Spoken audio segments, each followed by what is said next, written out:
Hi guys, I'm back with another TMI. I'm having a wedding after all. Trigger warning, if you are highly organized, detailed, and like to plan ahead, the contents of this video may give you crippling anxiety. I would also like to apologize for telling everyone I'm not doing a wedding in my previous videos. It was true at the time. We were arranging separate, smaller family gatherings, but I felt it would make more sense to do it all together and make it official with a ceremony. So here we are, less than 2 months out from the big day.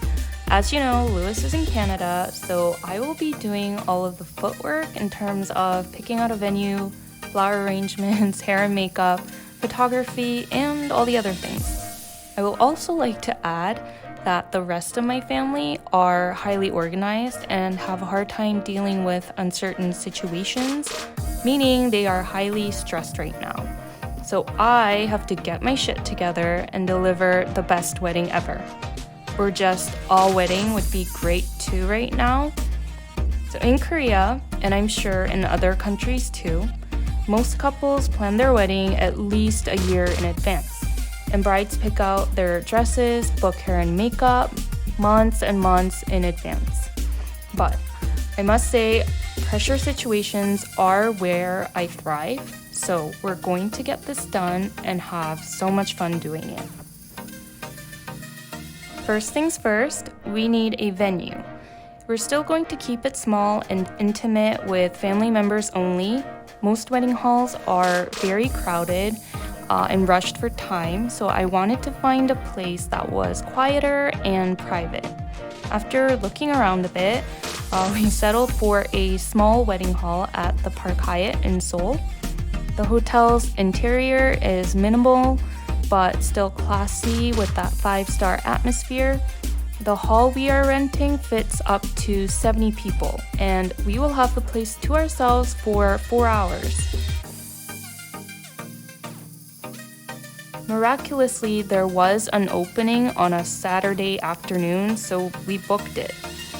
Shout out to my super professional and friendly manager who patiently walked me through everything.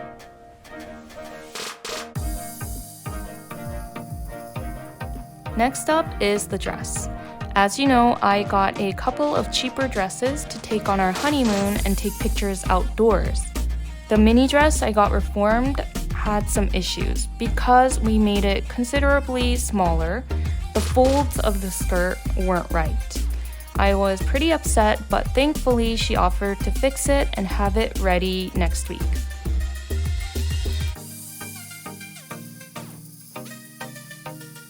Next up was finding a place to rent a real wedding dress for the ceremony. In Korea, brides do something called dress tours, where you make a reservation at a dress shop and try on 4 to 5 dresses. There is a fee just to try on the dresses, and it's customary for the groom to attend and pick out the dress together, or just be there, for moral support. Since Lewis can't come, my sister came with me, even though she still gets anxious every time I mention the wedding.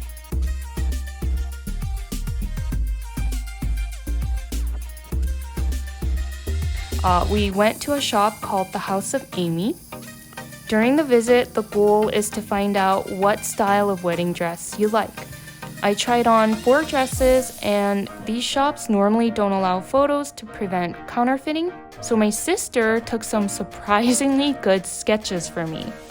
I like the mermaid fit dresses, and I thought I wanted a simple silk dress, but my favorite dress ended up being the most extravagant styles with intricate beading. About a month before the wedding, you come in for a second fitting where you try on more dresses based on your preference before making the final decision.